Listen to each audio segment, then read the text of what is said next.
Graças damos ao nosso Deus, ao nosso bendito Deus, pela noite que Ele está nos concedendo, esse nosso início de tempo de reunião. A chuva já esteve mais intensa, agora um pouco mais branda. Nós não temos nunca a exatidão exata, o tempo preciso exato, quando uma chuva vai acontecer. E às vezes ela acontece em um lugar da cidade, em outros bairros ela não acontece. Mas temos recebido da bondosa provisão do Senhor a chuva caindo, começando depois das 18h30, aquele lugar onde estamos. Domingo passado, nós oramos pelo estado grave, sério, do AVC que acometeu e levou à morte o irmão Dimas Pereira. Depois de ter sido encerrado o culto, às 23h20, nós recebemos uma notícia, foi a última atualização enviada, e havia nessa última atualização a urgência. A febre dele estava entre 40 e 46 e não queria cessar mesmo com medicamentos. E aí oramos, mas pouco tempo depois, ainda antes do encerramento do dia 9, meia-noite começou o dia 10, no próprio dia 9, Deus recolheu o seu servo, o irmão Dimas Pereira. Lembra que eu tinha falado que ele poderia ficar no estado vegetativo um mês, um ano, ou tempos? Não, Deus não permitiu tal situação, porque o nosso Deus, Ele é misericordioso. E a sua misericórdia, ela destaca, e é ocasionada e é desenvolvida por causa da sua benignidade, da sua bondade. Dávamos para a manifestação da paz do Senhor. E eu dizia que qual fosse a resposta de Deus para tal situação, que ela viesse em meio à paz do Senhor.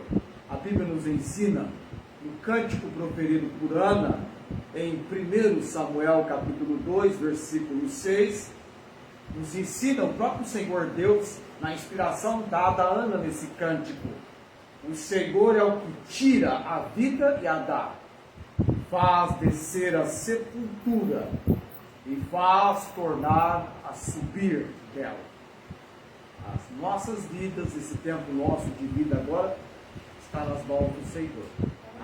Todos nós aqui agora estamos vivendo, mas de repente podemos sofrer um acidente vascular, cerebral.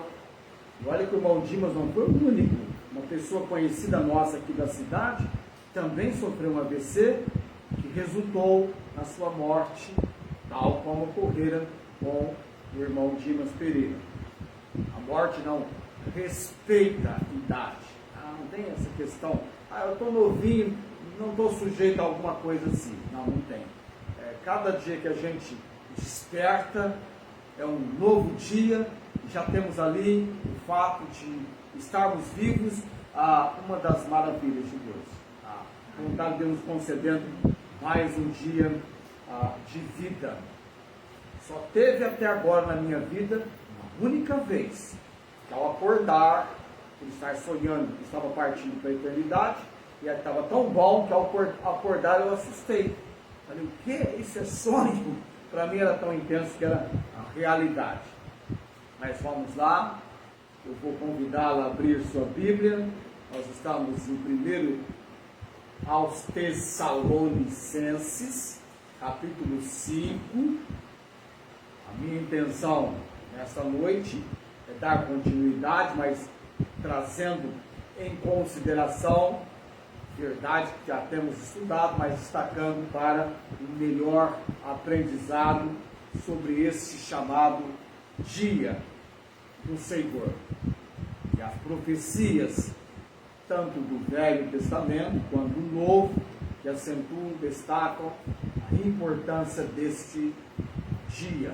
E algo que você vai perceber com o apóstolo Paulo é que ele tinha uma comunicação do Evangelho, que ele fazia questão de destacar a respeito do dia do Senhor.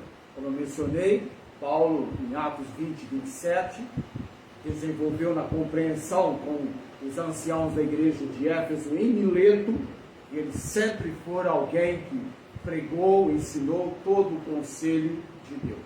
Já abriram lá em 1 Tessalonicenses capítulo 5? Eu vou ler até o versículo 11, mas nós ainda estamos nos primeiros 3 versículos desenvolvendo o nosso estudo. Vamos lá então, em pé, os que podem assim se colocar para a leitura da palavra, até porque você vai ficar todo o tempo depois acomodado na sua cadeira, em pé mesmo, ficará eu. Já preguei sentado, terrível, em pé é melhor, não é muito do meu perfil pregar assentado.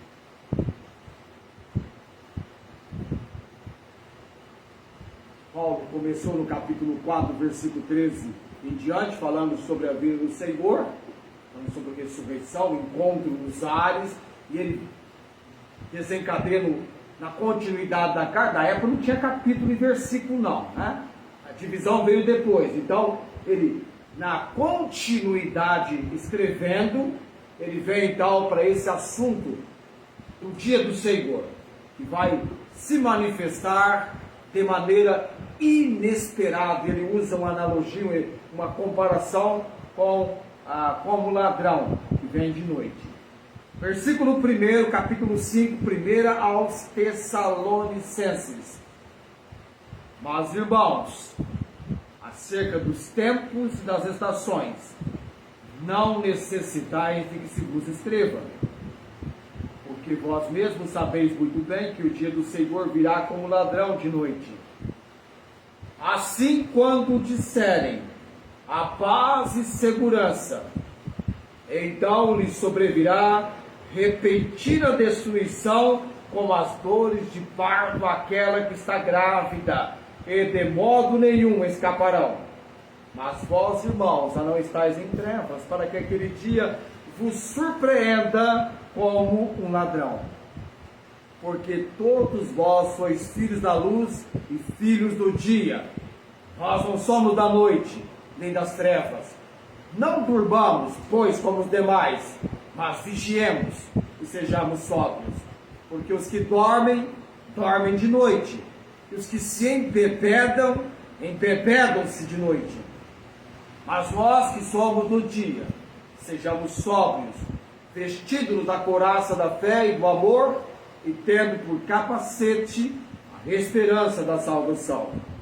Porque Deus não nos destinou para a ira, mas para a aquisição da salvação por nosso Senhor Jesus Cristo, que morreu por nós, para que, quer vigiemos, quer durmamos, vivamos juntamente com Ele. Por isso, exortai-vos uns aos outros e edificai-vos uns aos outros, como também o fazeis. Deus nos abençoe a porção lida da sua palavra aos nossos corações. Nós vamos orar nesse momento. Bendito Deus, graças te damos, Senhor, porque apesar do tempo de chuva, nós estamos aqui reunidos. Obrigado, Deus, para essa condição de estarmos congregados como igreja do Senhor Jesus Cristo, entoando os cânticos que foram entoados congregacionalmente, e agora lida a porção da tua palavra. Rogamos, na direção e obra do Santo Espírito do Senhor, a condição, Pai, para que cada um aqui tenha o seu desejo aguçado, o seu interesse despertado pelo Senhor, para a compreensão, para o entendimento para o nosso envolvimento na palavra profética, o ensinamento a respeito desse dia que está se aproximando, o seu cumprimento, a sua chegada. Oramos para que possamos, como pregadores do Evangelho, também anunciarmos todo o conselho do Senhor. Nos ensine, nos capacite, Pai. Também oramos, ó Deus, pelos irmãos enfermos, pelos quais temos clamado ao Senhor, irmã Cláudia. Também hoje à noite, Deus, a irmã Marta Joy, a nossa cooperadora com missões. Ela vai aliás, vai, não, já está em São Carlos, para realizar uma cirurgia da parte óssea do seu corpo, do quadril. Temos orado em favor deste momento na vida da irmã Marta, que ela receba todo o direcionamento que vem do Senhor, todo o cuidado, Deus. Dá-lhe a paz do Senhor e também a família. Oramos também, como sempre temos procedido, pelo irmão Eurípides lá em Ribeirão Preto, Deus. E ele receba o despertamento espiritual, o qual nunca houve na vida dele, e é do propósito, Senhor, que ocorra e ele venha ser um instrumento naquilo que é do propósito do Senhor usá-lo. E nesse momento em que ele faz esse tratamento da próstata, que ele tenha a compreensão daquilo que nesse momento o Senhor quer tratar com ele. Abençoe ele, a família, e nós oramos, Pai, por este irmão lá de Ribeirão Preto. Oramos por nós aqui, usa-me, capacita de Deus, oramos no nome de Jesus. Amém. Amém. Amém.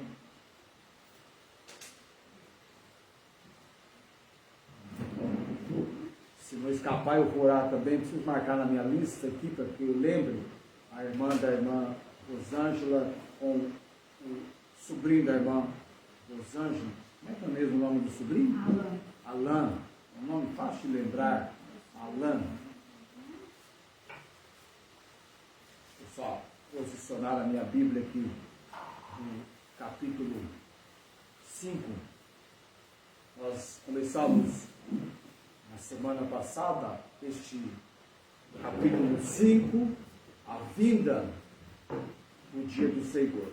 Falar da volta de Cristo, primariamente, nós sempre contemplamos cronologicamente o acontecimento que desencadear-se-á na vinda de Cristo é o encontro nos ares, que destaca para nós o arrebatamento da igreja. Nós estamos esperando Jesus voltar neste arrebatamento da igreja, a encontrar o Senhor nos ares. É o momento em que a igreja estará vindo ao encontro do seu noivo para as bodas do Cordeiro, que irá acontecer. Neste momento, teremos o julgamento das obras dos salvos, o pleno tribunal de Cristo, bodas do Cordeiro.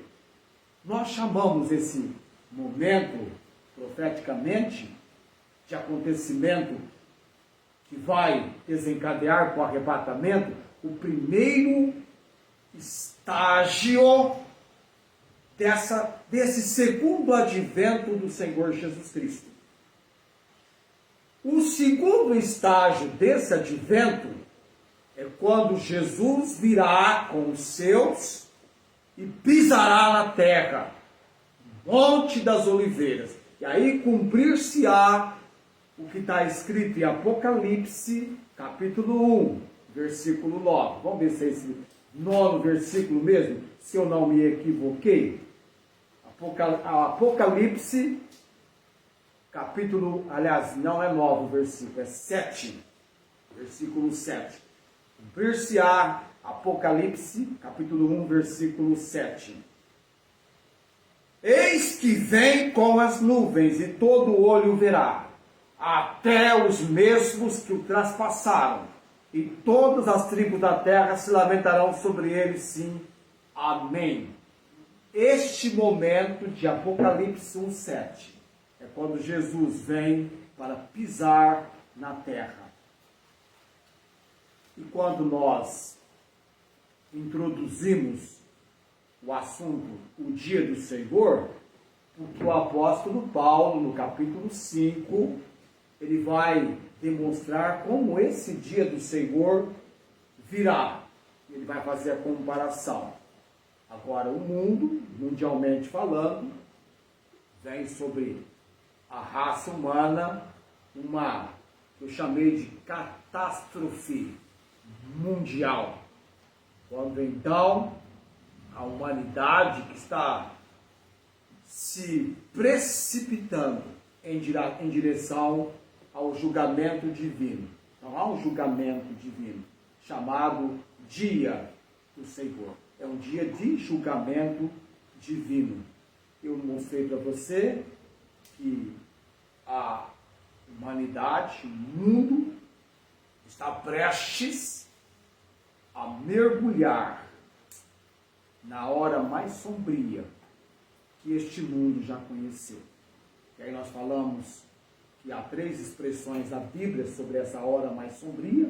Eu quero crer que você gravou quais são essas 3 expressões bíblicas. Uma em Daniel, a outra em Jeremias 37, Daniel 9 é a primeira, Jeremias 37 e também a Mateus 24. Essas 3 expressões que a Bíblia usa para a hora mais sombria que o mundo está prestes a mergulhar. De Daniel 9 nós temos a chamada é isso que você está pensando. Vocês não gravaram, nem assistiram o vídeo, não é? Não, o que é? Semanas. Mas qual é a semana que descreve a hora mais sombria que o mundo há de enfrentar?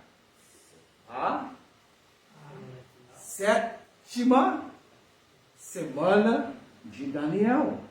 A 7ª semana de Daniel. Primeira expressão bíblica descrevendo essa hora mais sombria. De Jeremias 30, versículo 7. Qual é a expressão que a Bíblia usa em Jeremias 37 para essa hora mais sombria? Que o mundo está prestes a mergulhar. Qual que é essa de Jeremias? O tempo da angústia de Jacó. Tá? E Mateus 24, versículo 22, aliás, versículo 21, dos próprios lábios do Senhor Jesus, ele chamou esse tempo do quê? Grande tribulação, grande aflição. E há de vir sobre o mundo. Só uma revisão para você, importante de gravar essas expressões que descreve o dia do Senhor, de Daniel 9, Jeremias 37 e Mateus 24. Não tem a ver com o dia do Senhor. Ok.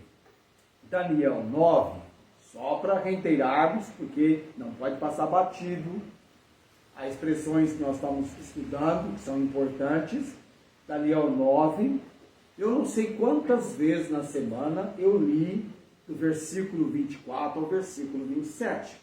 Eu fiquei lendo 1, 2, 3, 4, 10, 15, eu acho que foi mais de 30 vezes. Acho que é mais de 30 vezes. As chamadas 70 semanas, que estão determinadas sobre o teu povo e sobre a tua santa cidade, Jerusalém.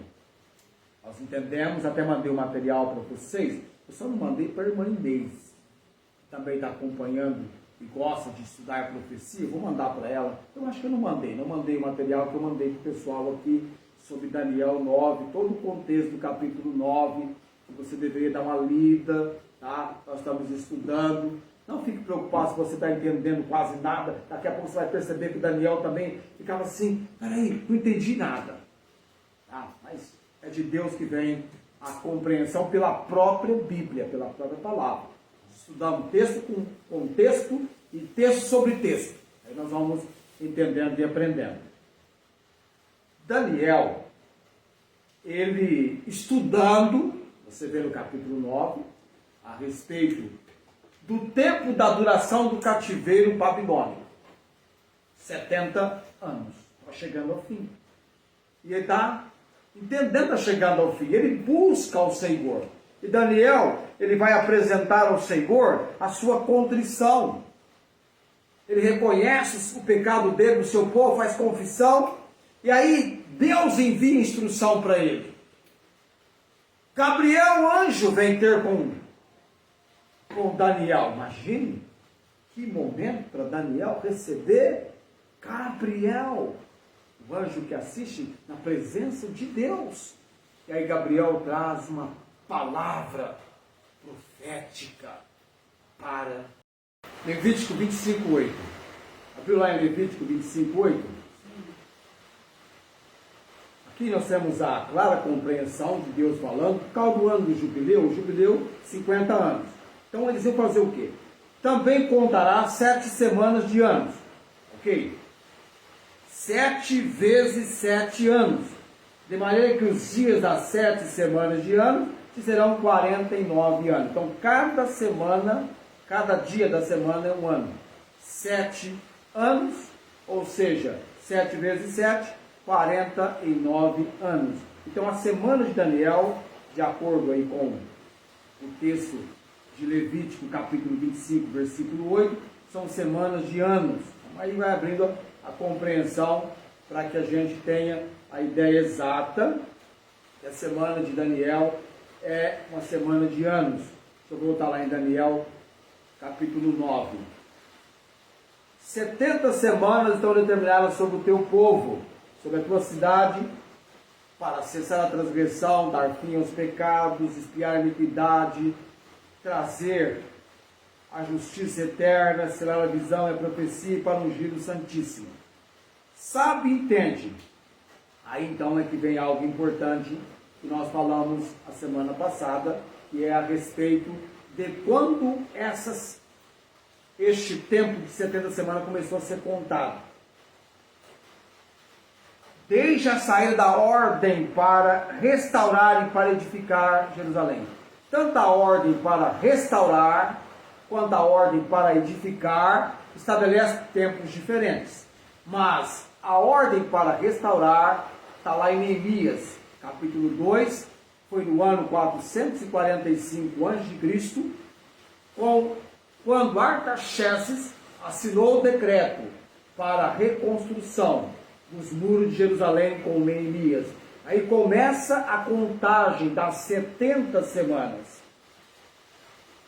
Depois teve Esdras também. Então, isso aqui aconteceu quase 100 anos após esse momento de Gabriel dando essa palavra profética para Daniel. Quase 100 anos depois.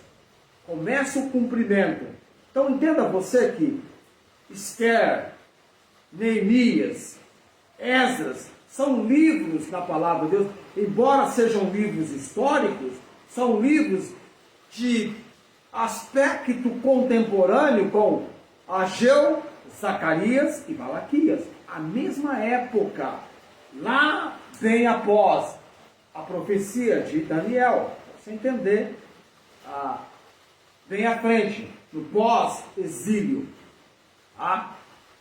O texto, nós continuamos estudando, entendendo o significado do dia do Senhor, porque é um dia muito importante na comunicação da palavra de Deus, esse chamado Dia do Senhor. Ele é muito importante, é um dos dias mais importantes da Bíblia. Você vai entender que Paulo envolveu esse assunto da pregação do Evangelho. Daqui a pouquinho eu mostro para você um texto em que Paulo, quando testificou acerca da sua fé em Cristo, ele falou com o governador sobre isso. Vamos ver daqui a pouquinho, tá? Mas veja bem lá.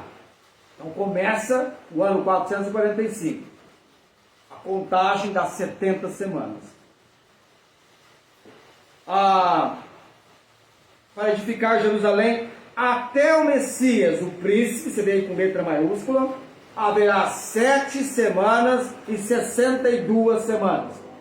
Quanto que é 7 semanas? Semana de anos. Tem que fazer a conta de 7 vezes 7. Não é isso? 49 anos. Agora, quanto que é 62 semanas? Então você tem que fazer a conta. 62. Quer fazer a conta aí? 434. Até o Messias. 7 semanas, 62 semanas. As ruas e o muro se reedificarão, mas em tempos angustiosos. Quando Jesus entra em Jerusalém, montado naquele jumentinho, naquele momento cumpriu-se a profecia de Zacarias 9:9. Rega-te muito, ó filho de Sião, exulta, ó filho de Jerusalém, eis que aí vem o teu rei, justo e salvador, pobre e humilde, e montado sobre um jumento, sobre um jumentinho, filha de jumenta.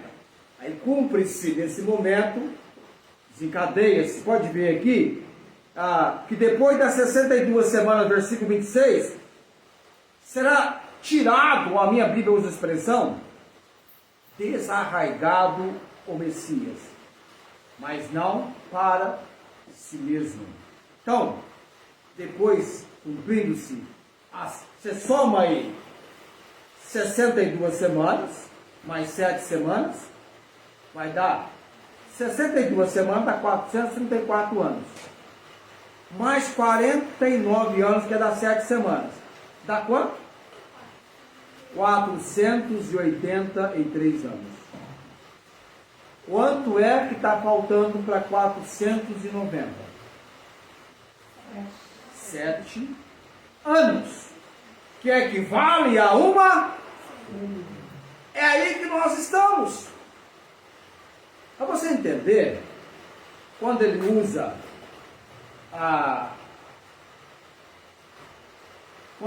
depois das 62 semanas, veja você no versículo 26, que o povo do príncipe aqui com letra minúscula, que há de vir, destruirá a cidade, o santuário, e o seu fim será com inundação, e até o fim haverá guerra, e serão terminadas as assolações. No ano 70, ano Domini, ano de Cristo, Jerusalém foi invadida pelo exército romano, sob o comando do general Tito, e houve a destruição. Cumpriu-se esse momento. Mas quando chega no versículo 27, aí então, nós temos essa última semana. E ele firmará aliança com muitos por uma semana.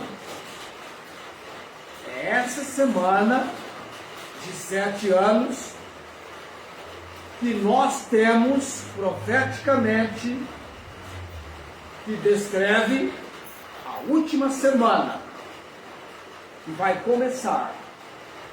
Quando essa última semana vai começar? Isso é importante. Vamos entender já sobre isso. Na metade da semana fará cessar o sacrifício e a oferta de manjares. Ele que firmará a aliança com muitos por uma semana, diz respeito ao anticristo. A manifestação do anticristo. Agora, o texto aqui fala que ele, na metade da semana, essa semana tem 7 anos, agora tem um detalhe aqui importante. Nós vimos na semana passada, profeticamente falando, essa metade da semana, que equivale a 3 anos e meio, o ano bíblico, nós estudamos a semana passada, que o ano bíblico, ele tem quantos dias? Isso, Felipe, 360 dias, porque cada mês do ano bíblico é referente a 30 dias. Mais 12, 360 dias. O ano bíblico tem 360 dias. Então, qual é a metade de 360? 180 dias. Então nós teríamos aí 3 anos mais 180 dias.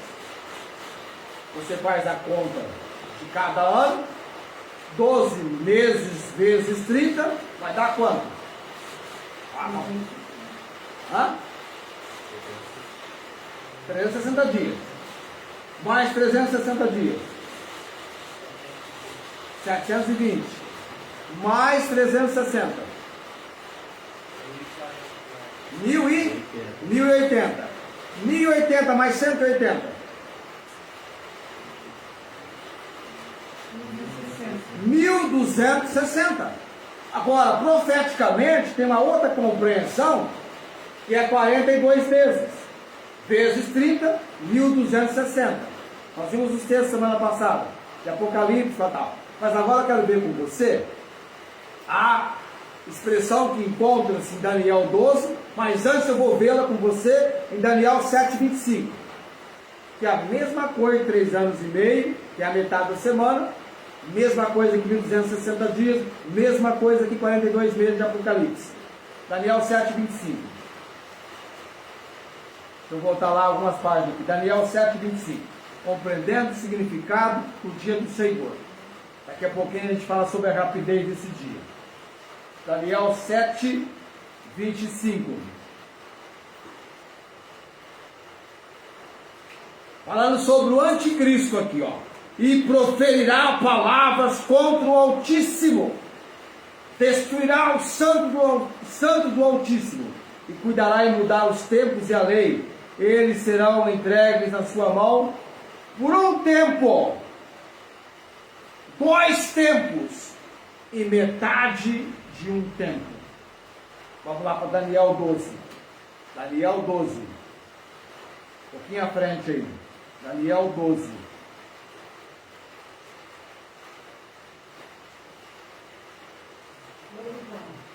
Vou começar com o versículo 1 e vamos até o versículo que fala dos tempos.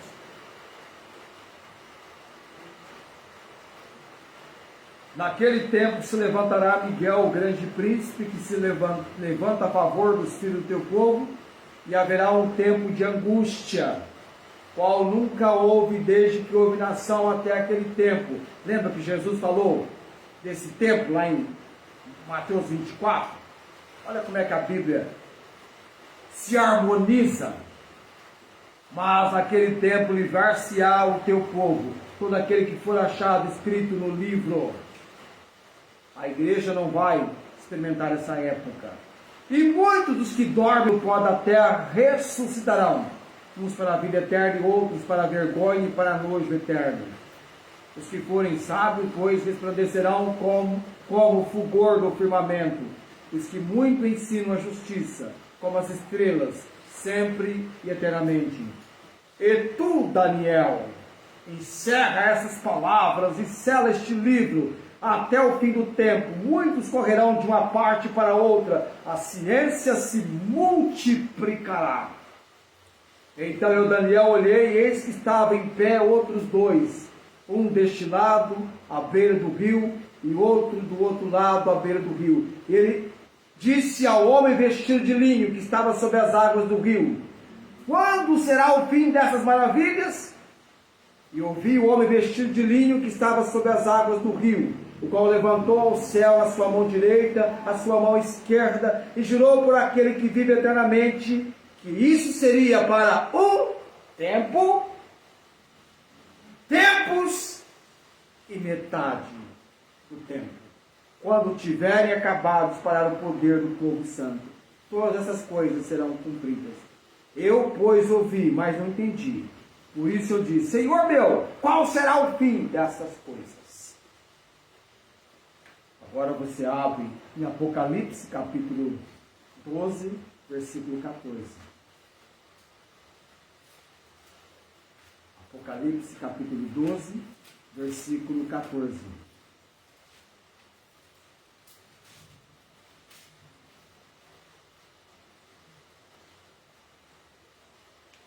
E foram dados à mulher 2 asas de grande águia, para que voasse para o deserto, ao seu lugar, onde é sustentada por um tempo, e tempos, e metade de um tempo, fora da vista da serpente.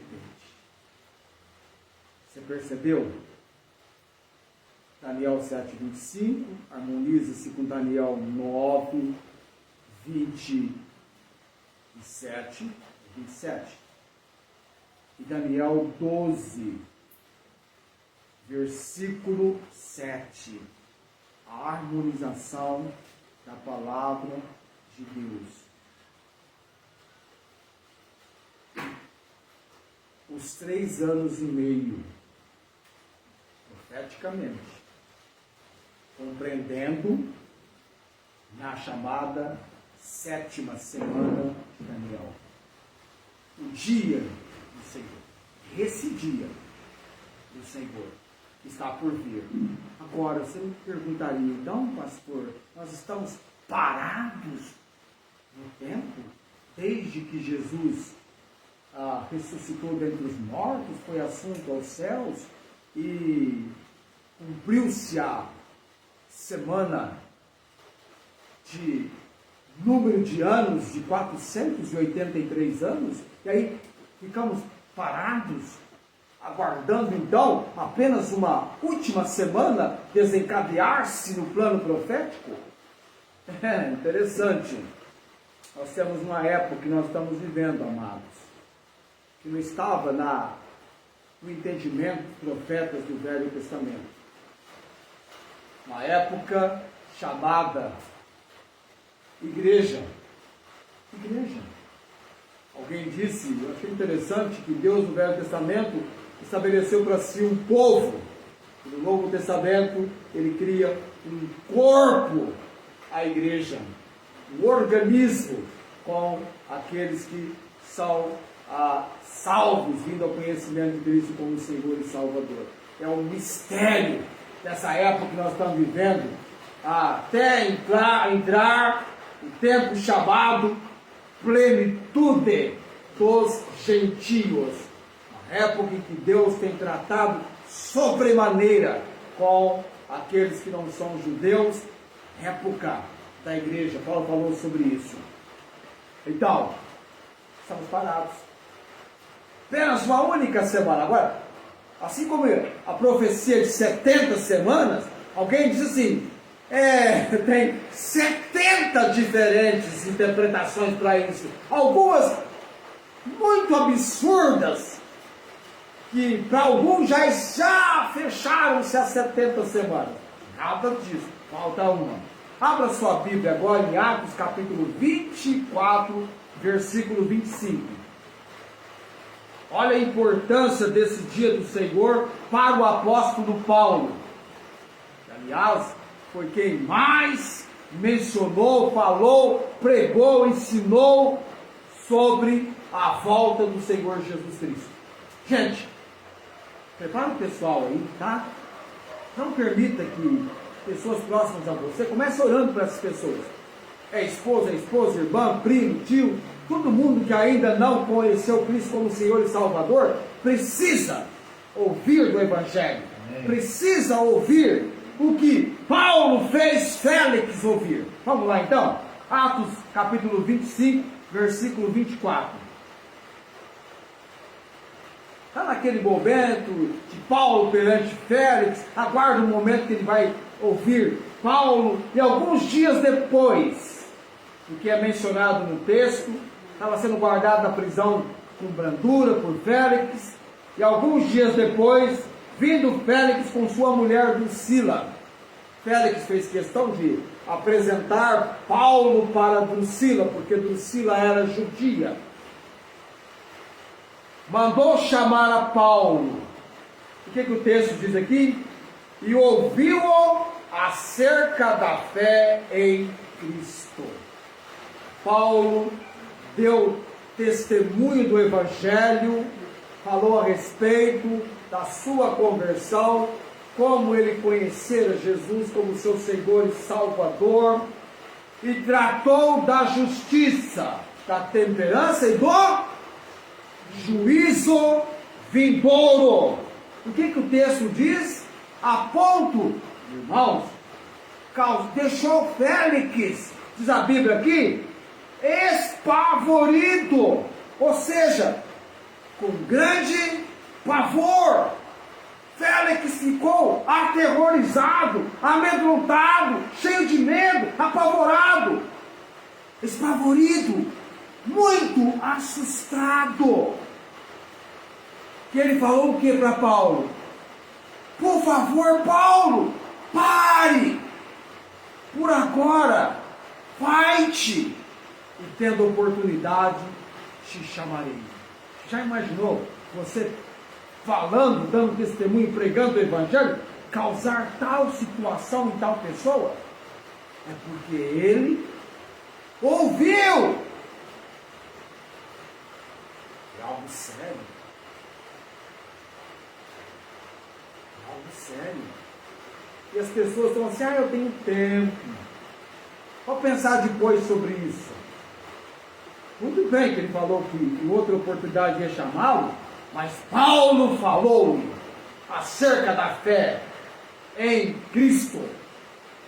Não foi acerca da igreja dele, mas foi acerca de Jesus Cristo que ele falou, que ele pregou para Félix.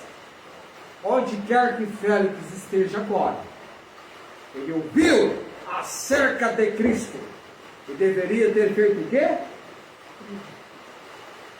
Interessado-se mais e vindo a Cristo como seu Senhor e Salvador. Deus não faz acepção de pessoas, por isso que a mensagem do Evangelho é para ser pregada, anunciada até aos confins da terra. E olha que Deus está permitindo que de um lugar possível a palavra dele alcance um outro continente, um outro país, talvez 70, 80 países ao mesmo tempo. O que era tão assim estranho alguns anos atrás. Agora hoje é possível. Quando Paulo menciona que o dia do Senhor virá como ladrão de noite,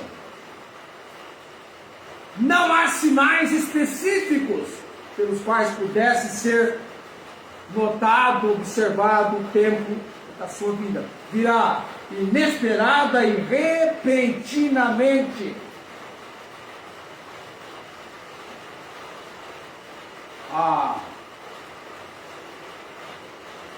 Tanto quanto o arrebatamento, que acontecerá o quê? Repentino e súbito vai ser o arrebatamento. Não é apenas Paulo que usa a expressão que o dia do Senhor virá como ladrão. Pedro usou essa expressão. João, no Apocalipse, usou essa expressão. Vamos lá para 2 Pedro capítulo 3. 2 Pedro capítulo 3. 2 Pedro capítulo 3.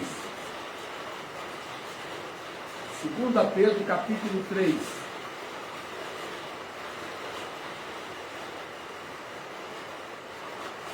Estou em primeiro. Já cheguei lá em 2 Pedro 3. Versículo.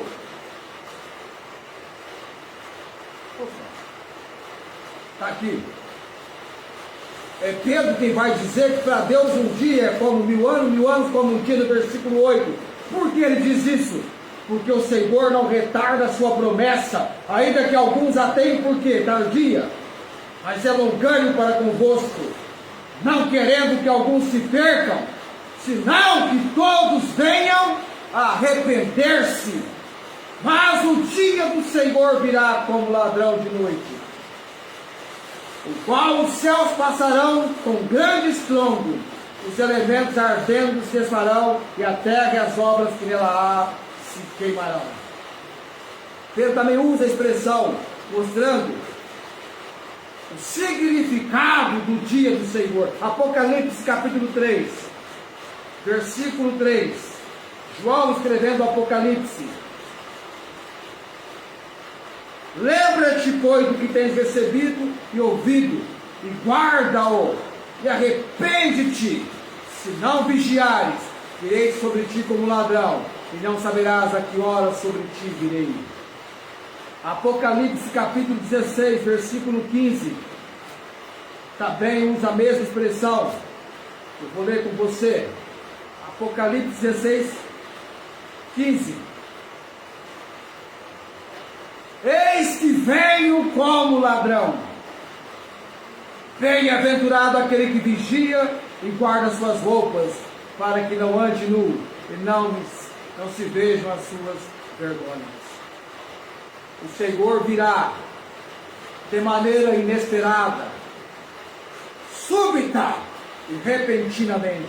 Por isso que o arrebatamento é súbito e repentino, e o dia do Senhor também é inesperado.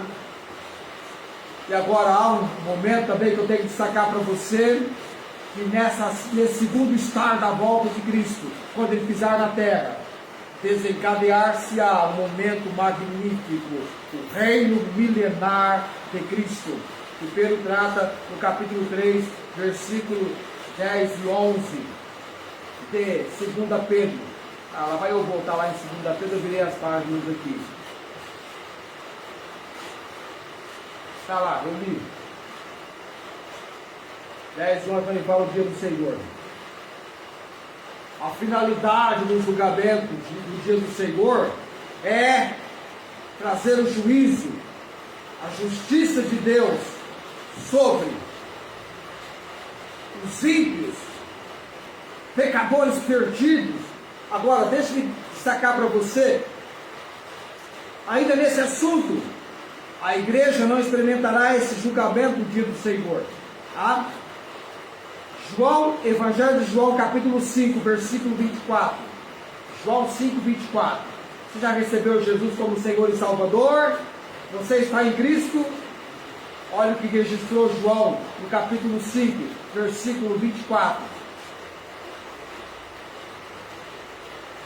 Na verdade vos digo, que quem ouve a minha palavra e crê naquele que me enviou, tem o quê?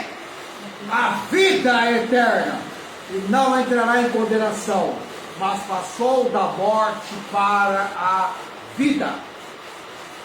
O julgamento do dia do Senhor virá sobre os ímpios, sobre os pecadores, e é terrível. E a rapidez desse dia, a tribulação, tanto quanto o arrebatamento, é inesperado, mostrando a rapidez. Agora, o que os convertidos, os crentes, devem fazer? É uma lição muito importante que Paulo coloca em 1 Tessalonicenses. Você deve vigiar, estar vigilante, e pronto, de volta que aquele dia vos não apanhe de surpresa como ladrão. O dia virá em uma época, de acordo com o versículo 4, em que o mundo terá pensamentos de paz e segurança, e sobrevirá então repentina destruição. Então, nós agora devemos estar prontos, vigilantes, e não perdendo a oportunidade de alcançar pessoas ao interesse, à compreensão, ao entendimento. Há um Salvador, há uma salvação. Jesus Cristo breve está voltando. O dia do Senhor virá, e virá como? Como um ladrão de noite, e vai surpreender a muitos.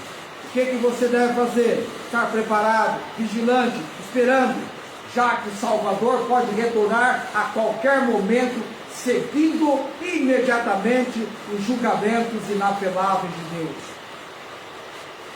Você, como crente, como verdadeiro seguidor do Senhor Jesus Cristo, nós somos filhos da luz. Amém? Filhos do dia, versículo 5 da primeira carta aos Tessalonicenses. 3 coisas devemos fazer: estar cautelosos, ocupados e ativos, como os que desempenham suas tarefas de dia. Cautelosos, ocupados e ativos, como o apóstolo Paulo nos seus dias. Coloquemos-nos em pé nesse momento. A semana que vem nós vamos falar sobre o cuidado do dia do Senhor para com aqueles que estão vivendo agora o pior momento das suas vidas, estão sem Cristo, sem Cristo como Senhor e Salvador. Nós vamos, na semana que vem, falar sobre o descuido dos não salvos em relação ao dia do Senhor. O descuido dos perdidos em relação ao dia do Senhor. Vamos orar. A chuva é uma chuva que Deus tem abençoado, a bem de Deus. Nós agradecemos, louvamos e bendizemos. Tá ok? Ainda que tivemos um corte na transmissão, reconectamos. É assim, parou, volta e segue adiante. Vamos orar nesse momento. Bendito Deus, derrama a tua graça sobre nós, ó Deus, no sentido em que nós possamos receber a tua palavra, entender a urgência do tempo que nós estamos vivendo. Ó Deus, abençoe a leitura da tua palavra pelo teu povo. Esses textos mencionados hoje à noite possam ser textos que vão estar no nosso dia a dia, na nossa vida, na nossa comunicação com as pessoas, que possamos ser um canal e não um reservatório, levando outros a entender, a compreender e a receber a tua palavra, porque ela é viva, ela é eficaz, ela está se cumprindo, ela se cumpre. Ó Deus bendito, do Senhor vem a compreensão e o entendimento. Derrama graça sobre o teu povo, Senhor. Oramos nesse momento, damos graças por tudo, ó Deus. Que haja interesse, que pessoas tenham o conhecimento de Cristo como Senhor e Salvador. É a minha oração, é a nossa oração, no nome de Jesus. Amém. O Senhor te abençoe e te guarde, o Senhor faça resplandecer o seu rosto sobre ti e tenha misericórdia de ti. O Senhor sobre ti levante o seu rosto e te dê a paz. Amém.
Algum bairro de Barreto está chovendo, acho que todo lugar está chovendo. Essa é a impressão que a gente tem hoje à noite. Ok? Querido? Deus abençoe. Tenhamos todos uma ótima semana.